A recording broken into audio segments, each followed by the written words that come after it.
احیاکم ثم یمیتکم ثم یحییکم ثم الیہ ترجعون۔ تم کیسے انکار کرو گے اللہ کا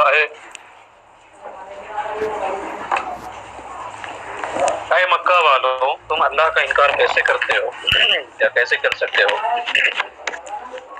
وَكُنْتُمْ أَمْوَاتًا، جبکہ تم مردار تھے، فَأَحْيَاكُمْ، تو اللہ نے تمہیں زندگی بخشی، ثُمَّ يُمِيتُكُمْ، پھر تمہیں موت عطا فرمائے گا، ثُمَّ يُحْيِيكُمْ، پھر تمہیں زندگی عطا فرمائے گا، ثُمَّ إِلَيْهِ تُرْجَعُونَ، پھر تم کو اسی کی طرف پلٹ کر کے جانا ہے۔ آیت کریمہ کا ترجمہ سمجھ میں آیا؟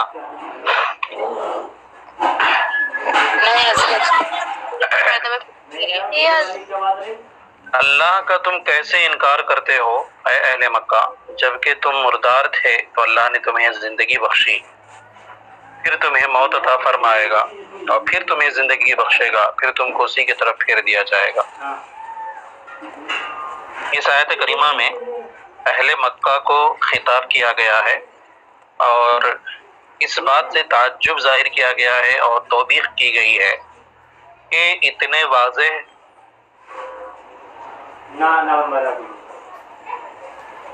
دلائل پائے جانے کے باوجود تم اللہ کا انکار کیسے کر سکتے ہو؟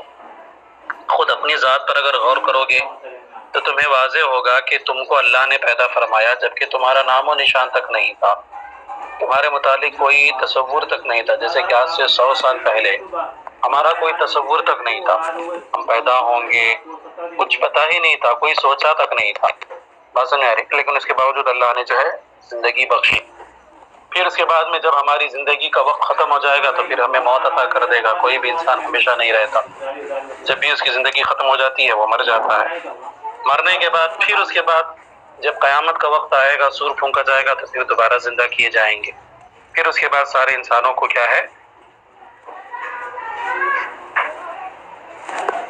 رب قدیر کی بارگاہ میں پہنچ کر کے حساب و کتاب پیش کرنا ہوگا۔ اب یہ جو دلائل ہیں، اتنے واضح دلائل، اتنے واضح باتیں ہیں، ان کے پائے جانے کے باوجود تم اللہ کا انکار کر دیتے ہو، تو کیسے انکار کرتے ہو؟ سمجھ گئے؟ تفسیر دیکھ، کہتے کیف تکفرون باللہ، کیف تکفرون، یا اہل مکہ، خطاب ہو رہا ہے اہل مکہ سے، کہتے اے اہل مکہ تم کیسے انکار کرتے ہو باللہ، اللہ کا، وقد کنتم امواتا، قد لا کر کے اشارہ کر رہے اس بات کی طرف کہ یہ جملہ حالیہ ہے۔ ہاں، فعل ماضی کا قاعدہ یہ ہے کہ فعل ماضی کو اگر حال بناتے ہیں، فعل ماضی کہیں پر بھی اگر حال واقع ہوتا ہے تو وہاں پر قد کو قد کا پائے جانا ضروری ہوتا ہے نا؟ تو یہاں پر چونکہ وکنتم امواتا یہ حال بن رہا ہے تو اسی وجہ سے قد کو محذوف مانا۔ اس حال میں کہ تم مردار تھے، مردار رہنے سے مراد کیا ہے؟ تو کہتے اے نطفا فی الاسلاب، یعنی تم اپنی ماں اپنے باپ کی پشت میں جو ہے بطور نطفہ جو ہے پائے جاتے تھے۔ دیکھیے یہ اللہ کی قدرت ہے کہ بچہ ماں کے پیٹ میں رہنے سے پہلے باپ کی صلب میں رہتا ہے، صلب مطلب پشت کو کہتے ہیں، پیٹھ کو کہتے ہیں، پھر باپ کی پشت سے ماں کے رحم میں منتقل ہوتا ہے، 40 دن تک نطفہ رہتا ہے، پھر 40 دن کے بعد میں خون بستہ بنتا ہے، پھر جب 40 دن ہو جاتے ہیں یعنی ٹوٹل 80 دن ہو جاتے ہیں تو پھر وہ خون کا جمع ہوا جو خون رہتا ہے وہ گوشت کا لتھڑا بن جاتا ہے، پھر 40 دن تک وہ گوشت کا لتھڑا رہتا ہے، 120 دن جب مکمل ہو جاتے ہیں تو پھر اللہ تبارک و تعالی اپنے فرشتوں کو بھیجتا ہے اور وہ فرشتے اللہ کے حکم سے اس کے ہاتھ پیر بناتے ہیں ماں کے پیٹ میں، اور مرد ہے یا عورت ہے اسی وقت بنا دیتے ہیں۔ تو ٹوٹل 4 مہینوں کے بعد میں پھر اس میں جان پھونکی جاتی ہے اور پھر وہ ہاتھ پیر ہلاتا ہے بچہ، اور 4 مہینہ 5 مہینہ اپنے ماں کے پیٹ ہی میں غذا پاتا ہے اور زندہ رہتا ہے، پھر اس کے بعد میں کیا ہے دنیا میں وہ بچہ آنکھ کھولتا ہے۔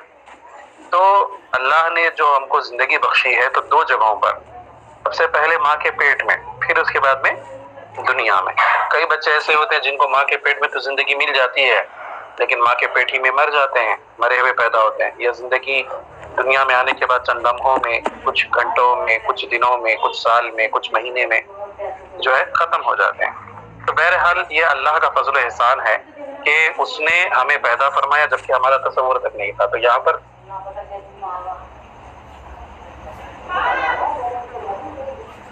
یہی بات بیان کی جا رہی ہے کہ نطفن فی الاصلابی، جب تم اپنے باپ کے صلب میں، اپنے باپ کی پشت میں جو ہے تم نطفے کی شکل میں موجود تھے، فَأَحْيَاكُمْ فِي الْأَرْحَامِ وَالدُّنْيَا، تو اللہ نے تمہیں ماں کے رحم میں اور دنیا میں پیدا فرمایا. ٹھیک ہے، پہلے ماں کے پیٹ میں تم کو پیدا فرمایا، یعنی تمہیں زندگی بخشی، پھر اس کے بعد دنیا میں تم آئے تو دنیا میں تم کو زندگی بخشی. کیسے جو ہے تم کو زندہ کیا؟ تو کہا کہ بِنَفْخِ الرُّوحِ فِيكُمْ، تم میں روح کو پھونکنے کے ذریعے سے، تم میں روح کو پھونکنے کے ذریعے سے. کہتے والاستفهام للتعجب من كفرهم مع قیام البرہانی والتوبیخ. یہاں پر کیف تکفرون میں کیفہ کے ذریعے سے جو استفہام کیا جا رہا ہے، یہ حقیقت میں استفہام اپنے حقیقی معنی میں یہاں پر نہیں بیٹا، بلکہ یہاں پر استفہام جو ہے یہ برائے تعجب اور برائے توبیخ ہے. للتوبیخ کا عطف جو ہے وہ للتعجب پر ہو رہا ہے، اور توبیخ کا جو عطف ہے وہ للتعجب پر ہو رہا ہے. سمجھ میں آ رہی بیٹا بات؟ تعجب کے لیے بھی کبھی استفہام ہوتا ہے، جیسے کہ کسی چیز پر تعجب ظاہر کرنا ہو. مثلا کوئی انسان جو ہے پیدل چلتے ہوئے جو ہے، مان لو کہ مخزن سے اپنے مدرسے تک آ گیا پیدل چلتے ہوئے. اب اس کو بطور تعجب پوچھیں گے تم کیسے آئے، ہے نا، تم مخزن سے پیدل کیسے آئے؟ تو یہاں پر جو کیسے آئے بول کر کے ہم پوچھ رہے ہیں تو یہ استفہام نہیں ہے، وہ تو ہم کو معلوم ہی ہے کہ وہ چل کر کے آیا ہے. تو میری بات یہاں پر تعجب ظاہر کرنا ہے کہ بھائی 5 سے 6 کلومیٹر کا فاصلہ جو ہے تم پیدل چلتے ہوئے کیسے آ گئے، ایک تعجب ظاہر کرنا ہے.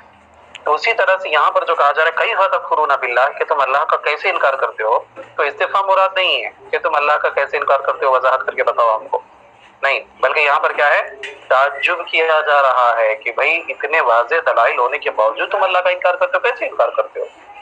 اور توبیخ کے لیے، توبیخ کا معنی کیا ہوتا ہے؟ ڈانٹنے کے لیے جو استفہام کا صیغہ ذکر کیا جاتا ہے. جیسے کہ کوئی بچہ کوئی جرم کر ڈالے، کوئی بڑا جرم کر ڈالے، اس کا استاد اس کو آ کر کے کہ تم نے کیا کر دیا، بات سمجھ میں آ رہی ہے، کہ تم نے کیا کر دیا، ہے نا، تو وہ تو دیکھ ہی رہا آنکھوں سے کہ وہ کیا کیا ہے، وہ اتنا بڑا جرم کیا ہے، وہ استاد تو اپنی آنکھوں سے دیکھ ہی رہا ہے، تو وہ پوچھ نہیں رہا ہے کہ تم نے کیا کیا ہے کہ وہ بتائے گا کہ میں نے یہ کیا ہے، بلکہ یہاں پر ڈانٹنا مقصد ہے کہ تم نے کیوں کیا ہے، تم کو نہیں کرنا چاہیے تھا، کیوں کیا تم نے، یہ ڈانٹنے کے لیے پوچھا جا رہا ہے. تو اسی طرح سے یہاں پر کیف تکفرون میں جو کیفہ ہے یہ برائے توبیخ ہے، یعنی ڈانٹنے کے لیے کہ تم کیسے اللہ کا انکار کر سکتے ہو بھائی، جب اتنی واضح روشن دلائل موجود ہیں، ہے نا. دن کے وقت میں کوئی سورج کا انکار کرے تو بے وقوفی کہیں گے نا اس کو. ارے بھائی پوری روشنی چاروں طرف پھیلی ہوئی ہے، پورا اجالا پھیلا ہوا ہے، اس کے باوجود انکار کر رہا ہے، کہہ رہا ہے کہ سورج نکلا ہی نہیں ہے. اسی طرح سے ان لوگوں کا یہ معاملہ ہے. کہتے ہیں کہ والاستفهام للتعجب من کفرهم، اور استفہام جو ہے یہ کفار کی جانب سے جو کفر پایا جاتا ہے اس پر تعجب کرنے کے لیے ہے. ماں قیام البرہان، قیام کا معنی قائم ہونا، کھڑے رہ جانا. برہان روشن دلیل کو کہتے ہیں، واضح دلیل کو کہتے ہیں. کہتے ہیں واضح دلیل کے پائے جانے کے باوجود ان کی جانب سے جو کفر ہے اسی کفر پر تعجب کرنے کے لیے ہے، وہ توبیخی اور ڈانٹنے کے لیے، توبیخ کے لیے، زجر و توبیخ کے لیے. بات سمجھ میں آ گئی بیٹا؟ کہتے ہیں ثم یمیتکم، پھر تمہیں موت عطا فرمائے گا. پہلے تمہیں زندگی بخشی، پھر تمہیں موت عطا فرمائے گا. کب موت عطا فرمائے گا؟ تو کہا کہ عند انتہائی آجالکم، تمہاری زندگیوں کے ختم ہونے کے وقت. آجال جو ہے اجل کی جمع ہے بیٹا، اجل جو ہے یہ مدت کو کہتے ہیں، یہاں پر مراد زندگی ہے نا، انسان کی زندگی کی مدت. کہتے ہیں جب تمہاری زندگی ختم ہو جائے گی تو اس وقت میں موت عطا فرمائے گا. ثم یحییکم، پھر تمہیں زندہ فرمائے گا. کب؟ کہتے ہیں بالبعث، بعث کے ذریعے سے زندہ فرمائے گا. کب زندہ فرمائے گا؟ قیامت کے وقت. قیامت میں جب سور پھونکا جائے گا تو اولاً پہلی مرتبہ سور پھونکنے میں ساری چیزیں کیا ہو جائیں گی؟ فنا ہو جائیں گی، سب ختم ہو جائیں گی. پھر دوسری مرتبہ جب سور پھونکا جائے گا تب دوبارہ سب پیدا ہو جائیں گے اور سب اپنی اپنی قبروں سے کیا ہے؟ اٹھ کھڑے ہوں گے. تو وہی کہہ رہے ہیں پھر تمہیں زندگی بخشے گا بعث کے ذریعے سے. ثم الیہ ترجعون، پھر تم کو اسی کی طرف پھیر دیا جائے گا.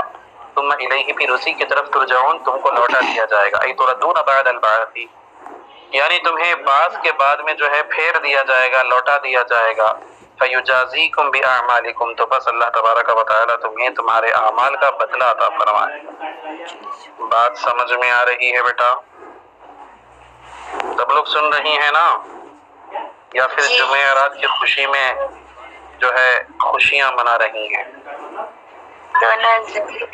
اچھا دونوں، واہ بھائی واہ. تو ابھی اور ایک آیت کریمہ پڑھا دوں یا چھوڑ دوں؟ حضرت پڑھا دیجیے. جی پڑھا دیجیے حضرت. دیکھیے بچی کو پڑھا دیجیے حضرت. پڑھا دیجیے حضرت. اچھا تو چلیے خیر پڑھنے کا موڈ ہے نا؟ ہاں جی حضرت. جی دیکھیے هو الذي خلق لكم ما في الأرض جميعا ثم استوى إلى السماء فسواهن سبع سماوات وهو بكل شيء عليم. وہی وہ ذات ہے جس نے تمہارے لیے پیدا فرمایا ما فی الارض جو کچھ زمین میں ہے جمیعا سبھی چیزوں کو ثم استوى إلى السماء پھر اس نے آسمان کی جانب استوا فرمایا جیسا کہ اس کی شان کے لائق ہے فسواهن سبع سماوات اور انہیں 7 آسمان بنا دیے وَهُوَ بِكُلِّ شَيْءٍ عَلِيمٌ اور وہ ہر چیز کا جاننے والا ہے. ہاں جی بیٹا تفسیر دیکھیے. اب کفار مکہ جو تھے وہ شد و مد کے ساتھ بعثت کا انکار کرتے تھے. ٹھیک ہے ایک انسان جب مر گیا گل گیا سڑ گیا ختم ہو گیا جلا دیا گیا دریا میں بہہ گیا ذرات ختم ہو گئے تو پھر اس کو دوبارہ کیسے زندہ کیا جائے گا؟ بار بار بعثت کا انکار کرتے تھے. حالانکہ یہ نہیں سمجھتے تھے کہ بھائی جو ذات اولاً پیدا کرنے پر قادر ہے جب ہم کچھ بھی نہیں تھے پھر وہ اعادہ پر قادر کیوں نہیں ہے؟ اسی کو دوبارہ پیدا کرنے پر کیوں قادر نہیں ہے؟ ظاہری سی بات ہے کہ اولاً پیدا کرنا تو دشوار کن امر ہوتا ہے بمقابل دوبارہ پیدا کرنے کے. تو لہٰذا جب پہلی مرتبہ پیدا کرنے پر قادر ہے تو پھر اعادہ کرنے پر کیوں قادر نہیں ہے نا؟ بہرحال تو جب بعثت کا انکار کیا تو اسی کی دلیل کے طور پر یہ آیت کریمہ پیش فرمائی جس میں اس بات کی صراحت کے ساتھ وضاحت کی گئی کہ اللہ نے اتنی ساری چیزوں کو اتنی بڑی بڑی چیزوں کو جب پیدا فرما دیا ہے تو پھر تم کو دوبارہ پیدا کرنے پر کون سی بڑی مشکل کی بات ہے یا کون سا بڑا پرابلم ہے؟ دیکھیے ہاں جی کوئی کچھ کہہ رہی ہیں؟ نہیں حضرت. اس محترمہ کا من البعثی لما انکروہ اور اللہ تبارک و تعالیٰ نے بعض کے اوپر دلیل پیش فرماتے ہوئے ارشاد فرمایا جب کفار مکہ نے بعثت کا انکار کیا مرنے کے بعد اٹھائے جانے کا انکار کیا. هو الذی خلق لکم وہی وہ ذات ہے جس نے تمہارے لیے پیدا کیا ما فی الارض ان تمام چیزوں کو جو زمین میں ہیں. مفہوم مخالف کے طور پر یہ بات ذہن میں آ سکتی ہے کہ زمین میں جو کچھ ہے اس کو اللہ نے پیدا کیا تو پھر خود زمین کو اللہ نے پیدا نہیں کیا کیا؟ زمین میں جو کچھ ہے اس کے بارے میں کہا جا رہا ہے نا کہ ما فی الارض جمیعا زمین میں جو کچھ ہے ان تمام چیزوں کو اللہ نے پیدا کیا تو کیا زمین کو اللہ نے پیدا نہ کیا؟ یہ مفہوم مخالف کے طور پر سمجھ میں آ رہا تھا تو اسی کی وضاحت کر دی. کہا کہ یہاں پر مراد یہ ہے کہ زمین اور زمین کے اندر جو چیزیں ہیں سب کو اللہ نے پیدا کیا. یہ مطلب نہیں ہے کہ زمین کو کسی اور نے پیدا کیا اور زمین کے اندر جو چیزیں ہیں ان کو اللہ نے پیدا کیا. تو اسی کو کہتے ہیں کہ ای الارض وما فیہا یعنی زمین اور زمین میں جو کچھ ہے ان تمام چیزوں کو اللہ نے کیا ہے پیدا فرمایا. جمیعاً ساری چیزوں کو پیدا فرمایا. کیوں پیدا فرمایا؟ تو کہتے ہیں لتنتفعوا بہ وتعتبروا تاکہ تم ان چیزوں کے ذریعے سے نفع حاصل کرو اور تم ان چیزوں کے ذریعے سے عبرت پکڑو. 2 فائدے ہیں زمین میں جتنی چیزیں پیدا کی گئی. زمین میں کتنی چیزیں پیدا کی گئی آپ غور کیجئے. درخت ہیں ندی ہیں نالے ہیں جانور ہیں انسان ہیں پتھر ہیں پہاڑ ہیں ہے کہ نہیں بیٹا؟ یہ ساری کی ساری چیزیں اللہ نے زمین میں پیدا فرمائی ہیں. اب ان کا مقصد جو ہے وہ 2 ہیں. ایک یہ کہ ہم ان کے ذریعے سے نفع اٹھائیں کیونکہ آپ دیکھتے ہیں کہ دنیا میں جتنی بھی چیزیں ہیں وہ ساری کی ساری چیزیں انسانوں کے نفع ہی کے لیے ہیں. درختوں سے انسان نفع اٹھاتا ہے اس کے پھلوں کو پھولوں کو توڑتا ہے اس سے فائدہ اٹھاتا ہے جانوروں سے فائدہ اٹھاتا ہے ندی نالوں سے فائدہ اٹھاتا ہے پہاڑ سے فائدہ اٹھاتا ہے. ہر چیز انسان کے فائدے ہی کے لیے پیدا کی گئی. ٹھیک ہے تو یہ تو ہو گیا کہ انسان اس سے فائدہ اٹھاتا ہے لیکن سب سے اہم مقصد ایک اور ہوتا ہے وہ یہ ہے کہ اس کے ذریعے سے حاصل کرے. مثلا ہمارے سامنے ایک درخت ہے اب ہم اس درخت کو دیکھ کر عبرت حاصل کریں. ایک وقت تھا جب یہ درخت کا نام و نشان نہیں تھا پھر کسی نے بیج ڈالا اس بیج کے ذریعے سے چھوٹے سے موڑ نکل آیا پھر اس کے بعد میں دھیرے دھیرے چھوٹی سی ہلکی سی وہ پھوپھلیں نکل آئیں پھر دھیرے دھیرے چھوٹا سا پودا بنا پھر دھیرے دھیرے تناور درخت بن گیا. اب پھل دے رہا ہے سایہ دے رہا ہے پھر اس کے پتے سوکھ رہے ہیں دھیرے دھیرے سوکھ کر کے پتے گرنے لگیں گے ڈالیاں کمزور ہو جائیں گی پھر دھیرے دھیرے پورا درخت سوکھ جائے گا پھر گر جائے گا ختم ہو جائے گا. اب ہم کو کیا عبرت ملی کہ بھائی جب درخت اس طرح سے پل بڑھ کر کے ختم ہو جا رہا ہے تو ہماری زندگی میں تو ویسے ہی ہو رہی نا. ہم کچھ نہیں تھے، پیدا ہوئے چھوٹے بچے تھے، ہاتھ پیر کمزور تھے، چل نہیں پاتے تھے، دھیرے دھیرے چلنا سیکھا، بولنا سیکھا، اور ہم لوٹ جائیں گے واپس کس کی طرف؟ بڑھاپے کی طرف، جب ہم صحیح سے نہ تو دیکھ پائیں گے، نہ تو صحیح سے بول پائیں گے، نہ تو صحیح سے کام کر پائیں گے۔ بات سمجھ میں آ رہی؟ تو ان تمام چیزوں کے ذریعے سے ہمیں عبرت حاصل کرنا ہے کہ اللہ تبارک و تعالیٰ نے ان تمام چیزوں کو پیدا فرمایا، ہماری ہی عبرت کے لیے پیدا فرمایا ہے، تو لہٰذا ہم ان تمام چیزوں کے ذریعے سے نفع بھی اٹھائیں، نفع بھی حاصل کریں، اور ساتھ ساتھ میں کیا کریں؟ عبرت بھی حاصل کریں۔ بات سمجھ میں آ رہی بیٹا؟ تو یہ دو مقاصد جو ہے پیش کیے گئے تمام چیزوں کو پیدا کرنے کے، اسی کو مصنف نے فرمایا کہ لِتَنْتَفِعُوا بِهِ وَتَعْتَبِرُوا، تاکہ تم ان چیزوں کے ذریعے سے نفع حاصل کرو اور تاکہ تم ان چیزوں کے ذریعے سے عبرت حاصل کرو۔ ثُمَّ اسْتَوَىٰ إِلَى السَّمَاءِ، استوا یستوی کا معنی ہوتا ہے بیٹا برابر ہو کر کے بیٹھ جانا، ٹھیک ہے؟ آپ لیٹے ہوئے ہوں، آپ کو اچانک کوئی کام یاد آ جائے، کرے مجھے تو یہ کام کرنا تھا، فوراً آپ اٹھ کر کے بیٹھ گئے، تو اسی کو استوا سے تعبیر کرتے ہیں۔ تو ظاہری سی بات ہے کہ استوا کا جو لفظی معنی ہے یہ رب قدیر کی ذات کے لیے مناسب نہیں ہے، کیونکہ استوا کے اندر جسم و جسمانیت کا معنی پایا جاتا ہے، ٹھیک ہے؟ اور اللہ تبارک و تعالیٰ جسم و جسمانیت سے کیا ہے؟ پاک ہے، منزہ اور بری ہے، تو لہٰذا یہاں پر استوا کا معنی کیا لیا جائے گا؟ تو استوا کا معنی بیٹا اس سے لازمی معنی لیا گیا ہے۔ لازمی معنی کا مطلب انسان جب کسی چیز کا ارادہ کرتا ہے تبھی استوا کرتا ہے، تو گویا کہ استوا سے مراد کیا ہے؟ قصد و ارادہ کرنا، کسی بھی چیز کا ارادہ کرنا، قصد کرنا، ٹھیک ہے؟ اسی وجہ سے اعلیٰ حضرت علیہ رضوان نے ترجمہ فرمایا ہے کہ اس نے استوا فرمایا جیسا کہ اس کی شان کے لائق ہے۔ سمجھ میں آگے بات؟ بہرحال کہتے ثم استوى بعد خلق الارض، پھر اللہ نے استوا فرمایا، کب استوا فرمایا؟ کہا کہ بعد خلق الارض، زمین کو پیدا فرمانے کے بعد، زمین کو پیدا فرمانے کے بعد پھر اللہ نے استوا فرمایا، یعنی ای قصدا، یعنی اللہ نے قصد و ارادہ فرمایا، ارادہ فرمایا۔ کہاں کا ارادہ فرمایا؟ کہتے الی السماء، آسمان کا ارادہ فرمایا۔ فسواہن، اور پھر ان کو کر دیا، برابر کر دیا، سبع سماوات، 7 آسمان، ٹھیک ہے؟ فسواہن میں دو چیزوں پر بحث کرنی ہے۔ پہلی چیز، ہنہ کی جو ضمیر ہے یہ ضمیر جمع مؤنث کی ہے، آپ لوگوں کو معلوم ہو، یہ جمع مؤنث کے لیے آتی ہے، جبکہ اس کا مرجع جو ہے وہ السماء ہے جو کہ واحد ہے اور مؤنث ہے، مؤنث سمائی ہے، ٹھیک ہے؟ ہنہ کی ضمیر جو ذوی العقول کے لیے آتی ہے، جمع کے لیے آتی ہے، اس ضمیر کو آسمان کے لیے کیوں ذکر کیا گیا، السماء کے لیے کیوں ذکر کیا گیا؟ حالانکہ فسواہا کہنا چاہیے تھا۔ بات سمجھ آ رہی؟ تو یہ اعتراض وارد ہو سکتا ہے، اس اعتراض کا جواب مصنف نے دیا ہے کہ اصل میں یہ فسواہا، آسمان، السماء جو ہے یہ ما یعول کے اعتبار سے، مستقبل کے اعتبار سے یہ جمع کے معنی پر دلالت کرتا ہے، مطلب یہ فی الحال تو ابھی واحد ہے، ایک ہی ہے نا؟ اللہ تبارک و تعالیٰ نے ایک ہی آسمان کو پیدا فرمایا تھا، پھر اس کے بعد مزید 6 آسمانوں کو پیدا کیا گیا، تو ما یفعول کے اعتبار سے چونکہ السماء جمع ہو رہا ہے تو اسی جمع کا اعتبار کرتے ہوئے ہنہ جو جمع کی ضمیر ہے اس کو لایا گیا ہے۔ بات سمجھ آ رہی؟ مستقبل کا اعتبار کرتے ہوئے، ما یفعول کا اعتبار کرتے ہوئے جمع کی ضمیر لائی گئی ہے۔ پھر اس کے اوپر یہ شبہ ہو سکتا ہے کہ بھائی وہ تو غیر ذوی العقول ہے، اور غیر ذوی العقول کی جمع واحد مؤنث کے حکم میں ہوتی ہے، تو پھر بھی فسواہا کہنا چاہیے تھا۔ ہنہ کی ضمیر جو جمع مؤنث عقلاء کے لیے ہے، عاقلات کے لیے ہے، تو اس کو کیوں ذکر کیا گیا؟ تو اس کا جواب یہ دے سکتے ہیں کہ دیکھیے کبھی کبھی کوئی چیز غیر ذوی العقول میں سے ہوتی ہے، لیکن اس کی عظمت کی وجہ سے، اس کی بڑائی کی وجہ سے اس کو جو ہے ذوی العقول کے منزلے میں اتار لیا جاتا ہے، اور اس کے لیے ضمیر مؤنث کیا ہے؟ لا دی جاتی ہے۔ تو یہاں پر وہی معاملہ ہے، آسمان چونکہ ایک بہت ہی بڑی عظیم چیز ہے نا، تو اسی وجہ سے اس کو کیا ہے؟ ذوی العقول کے منزلے میں اتار کر کے ہنہ کی ضمیر جو ہے وہاں پر پیش کر دی گئی۔ بات سمجھ میں آ گئی بیٹا؟ تو اسی بات کو مصنف نے بیان فرمایا ہے کہ الضمیر یرجع الی السماء، ضمیر فسواہن میں جو ہنہ کی ضمیر ہے یہ لوٹتی ہے سما کی طرف، ٹھیک ہے؟ ہاں، لأنها فی معنی الجمع العائلۃ الیہ، کہتے ہیں اس لیے کہ یہ جو ضمیر، یہ آسمان جو ہے یہ جمع کے معنی میں ہے۔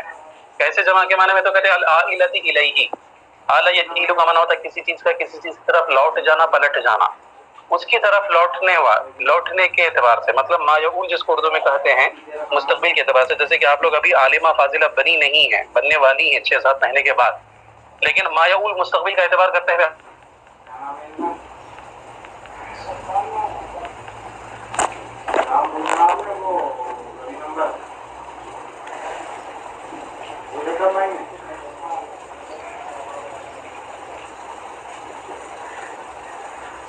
تو کہتے ہیں کہ لأنها فی معنی الجمع العائلۃ الیہ، اس لیے کہ یہ ما یعول کا اعتبار کرتے ہیں، یہ معنی جمع میں ہے۔ پہلی بحث یہ ہوگی. دوسری بحث یہاں پر یہ ہے کہ سوا یسوی تسویہ کا معنی ہوتا ہے برابر کر دینا. اور برابر کرنے کا مفہوم کیا ہوتا ہے کہ کوئی چیز ایسی ہو جس کو تھوڑا سا بیلنسنگ کر کے تھوڑا سا اس کو گھٹا بڑھا کر کے اس کو برابر کر دیا جائے, تبھی تو برابر کرنا کہتے ہیں نا. تو اس سے یہ سمجھ میں آتا ہے کہ آسمان ایک ہی تھا, اسی ایک آسمان کو تھوڑا سا گھٹا بڑھا کر کے, کم زیادہ کر کے, لیول کر کے, بیلنسنگ کر کر کے 7 آسمان کر دیے گئے. حالانکہ یہ معنی نہیں, بات سمجھ آ رہی بیٹا, بلکہ اللہ نے نئے سرے سے 6 آسمانوں کو پیدا فرمایا. یہ نہیں کہ ایک ہی آسمان سے ٹکڑے کر کے اس کو 6 بنا دیے, 7 بنا دیے, ایسا نہیں, بلکہ ہر آسمان کو اللہ نے پیدا فرمایا ہے نئے سرے سے. تو گویا کہ یہاں پر سوا یسوی تسویہ جو ہے یہ سیرہ یسیر تسیر کے معنی میں ہے. سیرہ یسیر تسیر کا معنی ہوتا ہے بنا دینا, پیدا کر دینا. بات سمجھ میں آ رہی ہے؟ یعنی کہا جا رہا ہے کہ ان کو 7 آسمان برابر کر دیے, مطلب یہ ہے کہ 7 آسمان بنا دیے. تو سوا یسوی تسویہ یہاں پر کس معنی میں ہے؟ سیرہ یسیر کے معنی میں ہے. تو اسی کو کہا کہ ای سیرہا, یعنی یہاں پر سواہا کہا جا رہا ہے, لیکن سوا سے مراد سیرہ ہے, نئے سرے سے پیدا کرنا. کہتے ہیں کہ ای سیرہا کاما فی آیت اخری فقضاہن, جیسے کہ اسی کی دلیل ایک اور آیت کریمہ ہے سورہ حامیم سجدہ 24ویں پارے کے آخر میں, آخری پونے پارے کے بعد میں. تو وہاں پر اللہ نے فرمایا فقضاہن 7 سماوات فی یومین, ہے نا. تو وہاں پر فقضاہن ہے, قضا یقضی کا معنی ہوتا ہے فیصلہ کر دینا, بنا دینا. تو گویا کہ اللہ نے مزید 6 آسمانوں کو بھی نئے سرے سے بنایا, یہ نہیں کہ پہلے ہی آسمان سے ٹکڑے کر کے بنا دیے گئے ہوں. سمجھ گئی بات؟ بہرحال کہتے وہ بکل شیء علیم, اور وہ ہر چیز کا جاننے والا ہے, مجمل طور پر بھی مفصل طور پر بھی. یہ معتزلہ کا رد کرنا مقصد ہے. معتزلہ کا یہ ماننا ہے کہ اللہ مجمل طور پر تو ہر چیز کو جانتا ہے, قیامت تک جو چیزیں ہونے والی ہیں, بلکہ قیامت کے بعد کی جو چیزیں ہونے والی ہیں, لیکن مفصل طور پر اس وقت جانے گا جب وہ چیزیں وجود میں آتی ہیں. یہ ان کا قول فاسد ہے, ٹھیک ہے. تو اسی کا رد مصنف نے فرما دیا کہ ہمارا اہل سنت والجماعت کا عقیدہ یہ ہے کہ اللہ ہر چیز کو مجمل طور پر بھی, مفصل طور پر بھی, ہر اعتبار سے تفصیلی طور پر جاننے والا ہے. تو میری بیٹا بات اسی کو کہا کہ مجملاً و مفصلاً. کہتے افلا تعتبرون ان القادر على خلق ذلك ابتداء وهو اعظم منكم قادر على اعادتكم. تو کہتے ہیں کہ اے لوگوں, کیا تم غور و فکر نہیں کرتے, کیا تم عبرت حاصل نہیں کرتے کہ ان القادر على خلق ذلك, کہ وہ ذات جو ان تمام چیزوں کو ابتداء پیدا کرنے پر قادر ہے, ان چیزوں کو, یہی زمین, آسمان, زمین کے اندر جو چیزیں ہیں وہ ساری چیزوں کو جب ابتداء پیدا کرنے پر قادر ہے, وهو اعظم منكم, یہ جملہ حالیہ ہے, اس حال میں کہ یہ ساری چیزیں تمہاری پیدائش سے کہیں زیادہ بڑی ہیں. ایک زمین کے اندر کروڑوں انسان پائے جاتے ہیں, تو ایک انسان کو پیدا کرنا بڑا ہے یا پوری روئے زمین کو پیدا کرنا بڑا ہے؟ ظاہری سی بات ہے, پوری روئے زمین کو پیدا کرنا بڑا ہے. اور روئے زمین آسمان کے مقابلے میں ایک ذرے کی طرح ہے. میری بیٹا بات, تو آسمانوں کو اللہ نے پیدا فرمایا, تو جب اتنی بڑی بڑی چیزوں کو جو تم سے کئی گنا بڑی ہیں ان کو پیدا کرنے پر جو ذات قادر ہے, تو وہ کیا تمہارے اعادے پر قادر نہیں ہوگی؟ بالکل قادر ہوگی. تو وہی کہہ رہے ہیں, کیا تم اس بات پر عبرت حاصل نہیں کرتے کہ وہ ذات جو ان تمام چیزوں کو ابتداء پیدا کرنے پر قادر ہے, جبکہ وہ تمام چیزیں تم سے زیادہ ہیں, بڑی ہیں, عظیم ہیں, قادر علی اعادتکم, وہ تمہارے اعادے پر بھی کیا ہے؟ قادر ہے. تو لہذا بعثت کا انکار کرنا یہ ایک نیری جہالت اور بے وقوفی. بات سمجھ میں آ گئی آپا جان لوگ ہمارے؟ حضرت ہاں جی, ہاں جی فرمائیے. فقضاہن کا ترجمہ کیا بتایا؟ بس اللہ نے ان کو بنا دیا. ہنہ کی ضمیر وہی 7 آسمان کی طرف لوٹے گی. بس اللہ نے ان کو بنا دیا, مطلب ان کو 7 آسمان کر دیے, ہے نا. حضرت فقادر علی اعادتکم کا آپ کیا بتائیں؟ ہاں, تو وہ ذات جو ان تمام چیزوں کو ابتداء پیدا کرنے پر قادر ہے, جبکہ وہ چیزیں تم سے زیادہ عظیم ہیں, بڑی ہیں, قادر علی اعادتکم, تو وہ ذات تمہارے اعادے پر بھی کیا ہے؟ قادر ہے. یعنی تم کو دوبارہ پیدا کرنے پر بھی قادر ہے. جب اتنی چیزوں کو ابتداء پیدا کر سکتا ہے تو پھر تم کو دوبارہ پیدا کرنے میں کون سی بڑی بات؟ سمجھ میں آ گئی بات؟